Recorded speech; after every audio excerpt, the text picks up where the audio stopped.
Breaking news, a police chase caught on WRAL Sky 5. What we've learned in the last few minutes. Verifying 65,000 votes, what the State Court of Appeals ruled today, and why people could have days to prove their ballot should count.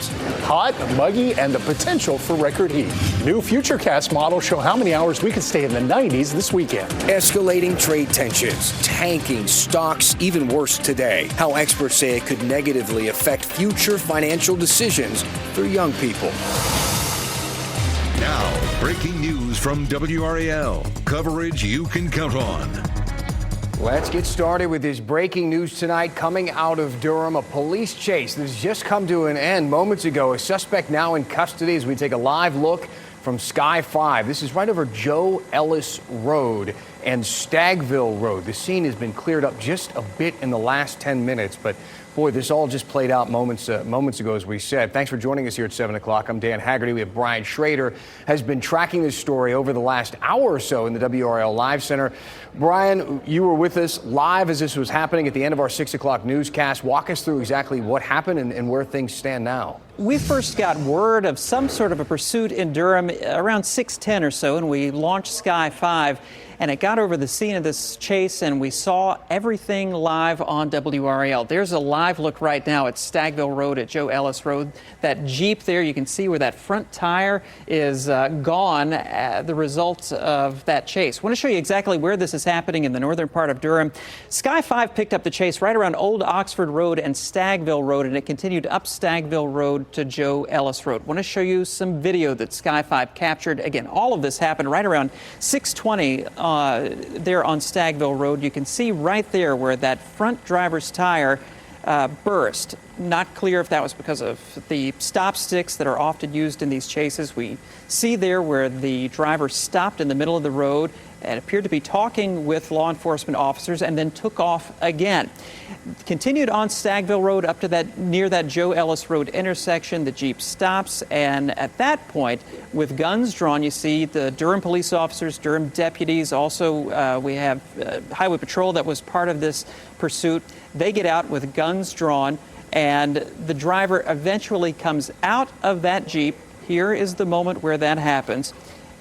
You can see that the driver steps out, puts his hands in the air, and then several police officers, deputies come and take him into custody right there.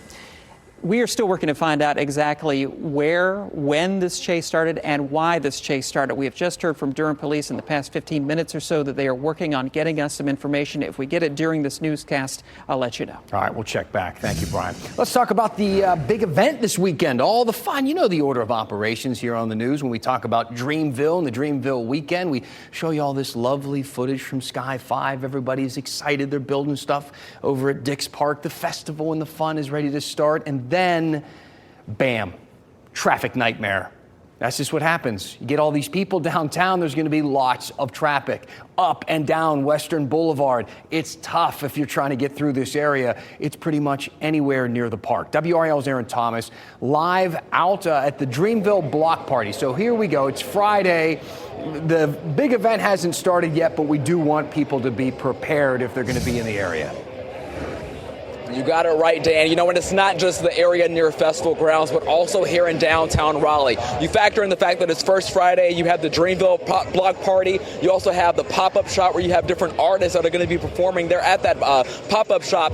You get this, the influx of people. Now, we're near the area of Harrington Street and Martin Street. You can already see several police officers and some of these barricades that are in the road. So if you plan on coming out to downtown Raleigh for dinner by any chance, just keep in mind that some of these roads are going to be closed until midnight. We can show you some video that we captured from earlier this evening. Again, if you're going to be heading downtown, you're going to expect to see some of the street signs and barricades near Harrington Street between Martin and Davies Streets, as well as Commerce Place, as this block party rocks on. The collection of people you see here tonight, they're taking part in a variety of cultural and musical events that began as early as Wednesday. Now, we ran into an attendee who drove more than 8 hours from New Jersey today. He found his way around the road closures to take part in this weekend's festivities. Today I had to for Cole, man. Long life fan. It's just surreal to be here. All these people share the same thing in common. We all love Cole and everyone else, man. It's a real pleasure. He's says it's a real pleasure. Now, if you do plan on being anywhere near festival grounds, so Centennial Parkway, that's expected to be closed between 8 p.m. and 2 a.m. all weekend. And most of the area near festival grounds, Dirks Park, of course, if you have a dog, that dog park is going to be closed. But we want you to stay tuned, of course, beginning at 10 on Fox 50. We're going to be speaking with some of these attendees, some from all over the country, some coming from outside of the United States to take part in this huge and popular music festival. Aaron Thomas, WRAL News, live in Raleigh. Very busy, but very fun. Aaron, thank you. So another big story today, an appeals court ruled in favor of the Republican candidate for a spot on the state Supreme Court. So this is the race that just won't seem to end. We've been talking about it for months now. You got Jefferson Griffin on the right, trails Allison Riggs on the left there by 700 and something votes. He wants to make up the difference by tossing out 60,000 ballots with missing or incorrect voter information. He says that there are identification problems there with those ballots. And today, an appeals court agreed with him. They think those 60,000 voters should have to prove their identities now months after this election. I asked WRAL state government reporter Will Doran how that's going to work. All right, well, so let's get started with this. And I don't really want to focus on the politics of all this, but more about what this means for those 60,000 ballots and for the voters who cast those ballots. Now, the court didn't say that they should be thrown out, but they said instead that the voters should have to prove who they are and that they are who the ballots say that they are. How exactly are they going to make that work? Yeah, so the court ruled that there's a small number of people who are going to have their ballots thrown out no matter what. People who were born overseas but can vote in North Carolina because of their parents. But for 99% of the people being challenged here, yes, the court did say that they can fight this effort to throw out their ballots. They need to contact their county board of elections. Those officials will be able to fix the problems as long as you can prove your identity, like by showing your driver's license. So how much time do they have to do this? Well, you should do it immediately if you were on this list. You don't have to do it now. You know, this ruling is still getting appealed. It's not going to go into effect immediately. But if this ruling does stand, it's only going to give people a few days to get everything fixed. So it makes sense to start getting things fixed now. And then even if Griffin ends up losing in the end, there's nothing stopping similar lawsuits like this in future elections. So if you're on this list, go get it fixed. Make sure your vote counts. What about the people who can't get this fixed for a variety of reasons? Maybe somebody has passed away since they cast their ballot. Maybe somebody moved out of the state, moved out of the country. Maybe they're not paying attention to the news cycle. Will their vote simply not count? That's a great question. You know, people, if you see your friends or your family members on this list, definitely tell them. But for people like you mentioned, maybe they've died, they can't do this in time. That's going to be something for the State Board of Elections to figure out. This is going to go back to them eventually to kind of implement these rules. And you know, there could always be more lawsuits about how they decide to handle that. So exactly, and that makes it very difficult to determine when this all will be over, because this is not the end. Essentially, Riggs always could appeal, for instance, which she likely will. Also, there's the federal version of this case. So can you give us an idea of what is next? Yes, this case is still going to be winding its way through the court system.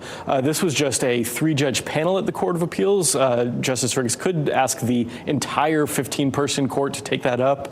She could also go back to the Supreme Court, where there would be 6 justices voting on it because she's recused herself from that. So we could have a tie at the Supreme Court. That gets into further complications into what happens there. And then this could all go back to the federal courts. It's been in federal courts before. They kicked it back down to the state, but could go back up. This could eventually go to the U.S. Supreme Court in the end. And the beat goes on. Yes. Thank you, Will. Now, look, one of the criticisms of this ruling is that it does put the burden on you at home, the voter, and it's important that you understand how to handle this. There's an easy way to figure out if your ballot is one of the 60,000. There's a link at the top of the State Board of Elections website. You saw us going through it there for you. Click there, then you'll find this big spreadsheet. You can check to see if your name is on it. Now, I know this is all going pretty quickly and it's kind of complicated. If that went too quickly for you, don't worry. You have all those instructions and details on WRAL.com. under this story, so check it out. Hey, Cooper Flagg, the AP Men's College Basketball Player of the Year, and he's just 18 years old. I think he just newly turned 18. The youngest player to ever win the award and only the fourth freshman ever to do it. The award is nice, sure, but Cooper Flagg and the Duke Blue Devils and their fans are hoping for much more this weekend. WRAL's Monica Casey heard from some of those fans. From Lenovo to San Antonio, Duke fans believe the stars have aligned, and they say this is their year. Friday brought an early win for some of these Duke fans. Cooper Flagg, of course. I mean, the classic answer, but yeah. The favorite of many, Cooper Flagg named the Associated Press National Player of the Year, just the fourth freshman to win that award. Yeah, I'd have to say Cooper Flagg. Just like insane to watch him play and know that he's like not even supposed to be in college yet. He's supposed to be a high school senior. Like, that's wild. Cooper Flagg has been, he's had a crazy year, so really exciting for him. They'll get to see the superstar take on Houston Saturday night, with some students planning to catch the game inside Cameron Indoor. Duke is hosting a watch party there, and last time we watched at Cameron too, although hopefully this time will be different, but the energy was electric, so we're all going to go back there. I think it's going to be a good tournament. We haven't had 4 number 1 seeds since 2008, so I think it's going to be some real good basketball. Sports fan Doug will combine two passions, music and basketball. Everybody's going to be in Raleigh the next 2 days, so I think they're going to have the game planned out there, so probably at the Dreamville concert. And junior Sidel Bernstein will see the players in person. I'm flying to Texas tomorrow morning. Her mother is a Duke alum. I'm going with my parents, and we have a group of like a ton of juniors going, and we plan to meet up and tailgate together and celebrate. Saturday's game tips off at 8:50 p.m. In Durham, Monica Casey, WRAL News. So are you tired of talking about the tariffs yet? Me neither.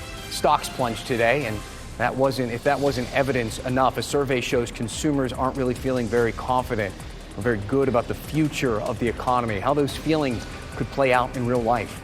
And the North Carolina Theater shutting down. We take a look back at one of their big shows back in 1989. Mike? Dan, we had a record high today of 90 degrees. Coming up, I'll show you the heat that we'll see this weekend and then when storms arrive.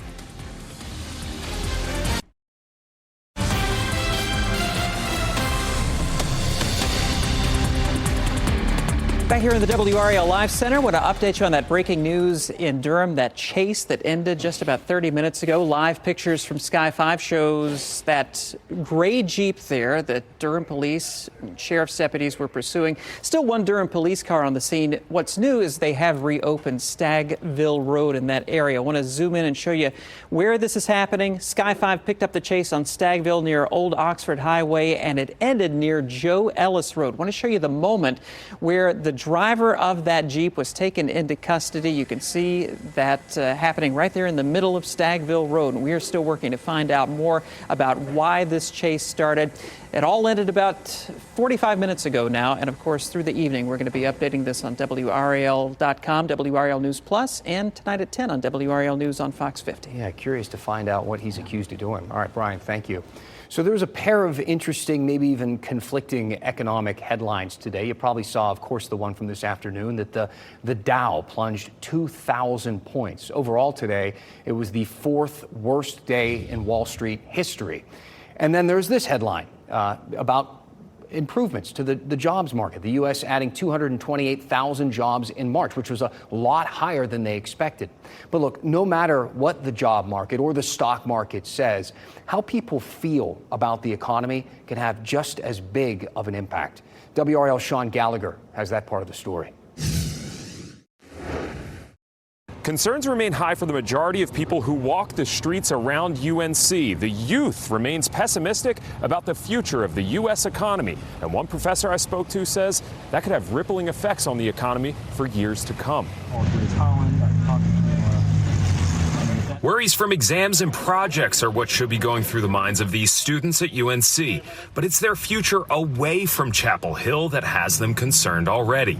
I feel uncertain. It's very, very scary right now, I would definitely say. Kind of just scared. A recent University of Michigan monthly consumer survey shows people 18 to 34 years old are less optimistic about the economy than people over 55, something that's only happened 13 times since 1978, including the last 3 months. So I'm worried. Camelia Cunin teaches finance at UNC, and it's responses like these, Especially after seeing the stock market crash $2 trillion, I'm not too certain about the future as of now, that give her pause for the long term. These people are not going to make the right investments. They may not invest in the right kind of human capital. They may not invest in financial assets. They may not start new businesses because they don't believe in the potential of the future of the American economy. Overall, Cunin says she feels the odds of a recession are pretty low. She says the net worth of most Americans is pretty high over the course of the last 5 years, but she does say there's still a chance. In Chapel Hill, Sean Gallagher, WRAL News. All right, thank you to Sean. Mike, let's talk about this weather. It is summertime suddenly here in the Triangle. Only last 3 days. We had 90 today, which is a record, 90 tomorrow, which would tie the record, 89 on Sunday. And then after that, temperatures take a big nosedive, especially as we get toward Wednesday morning when we're still expecting the frost freeze potential. Now, we had a few isolated showers today. Same could be said tomorrow. Likewise, during the day on Sunday, Sunday evening and Sunday night, the next front approaches with the next chance for showers and storms. And it's still hot out there right now, looking at the WRL Gardens. 87 with the dew point at 62, 87 in Durham, 83 at Rocky Mount, 84 at Fayetteville. Fayetteville had 88 today. This morning's low at RDU was 73. We should probably be in the same territory tomorrow morning as well. So our ridge is responsible for the bigger heat, also responsible for keeping this front at bay, can't move into the ridge, so it's dumping a monumental amount of rain in this region. Also, day after day after day, severe thunderstorms. We have tornado watches, severe thunderstorm watches, severe thunderstorm warnings and tornado warnings. This will eventually make its way here Sunday night and Monday. With it, there is a low end risk for severe weather. This is the risk for Sunday.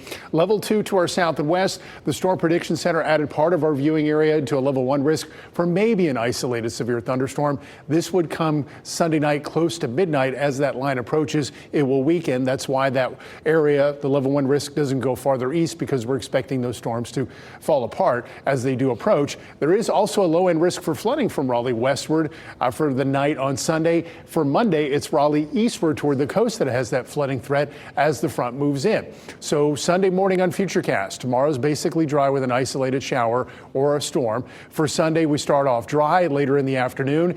The approach is a little slower, so it's possible we may not even see the real chunk of the rain get until after midnight on Sunday into Monday morning. There's about 4 a.m. We'll start off Monday with showers and storms around, and then during the afternoon, it'll be a slow movement down east toward the coast. So there could be very heavy rainfall. There could be localized flooding. Not surprised that this area could be added to a level 1 risk for an isolated severe storm. Once all this passes, the cooler air returns for the day on Tuesday through all of next week. So it's another warm one, upper 60s to low 70s, partly cloudy skies this evening, but by daybreak, we should have that overcast again, and it will burn off like it did today to a partly cloudy afternoon with 90 in Raleigh, 91 Fayetteville, 89 at Rocky Mount. It's going to be a hot weekend, and if you're outside exerting yourself, take it easy. It's the first big heat of the season. We haven't experienced this yet. Your body's not used to it. 89 on Sunday, the transition day Monday with showers and storms. There's your cooler weather next week. Another chance of rain on Friday, and possible freeze and frost on Wednesday morning. Good reminder to get that air conditioner tuned up, too. Yeah. Make sure it's working. Thanks, Mike.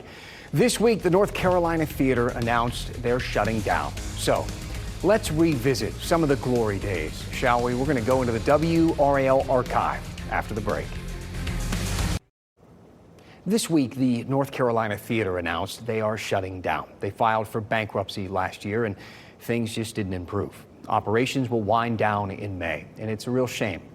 The theater has been putting on shows since 1984, and big stars have come through the company. Sharon Lawrence, Ariana DeBose, Ira David Wood, Clay Aiken.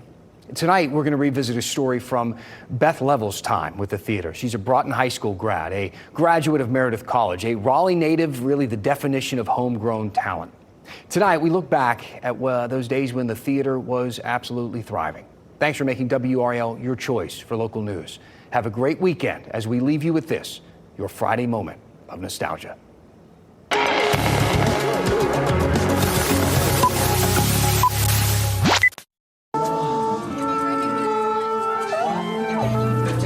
Thank you. This is our stage manager. The tempo is fairly free all through here. You don't have to go to New York to see a Broadway production. Broadway has come to us. Wish me luck.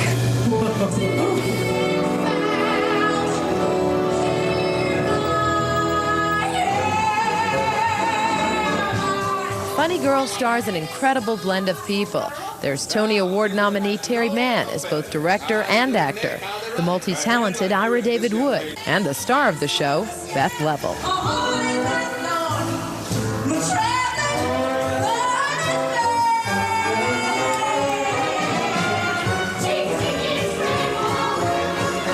If you don't recognize her from Broadway, how about Broughton? I think I was mascot for Broughton High School in 1960-something.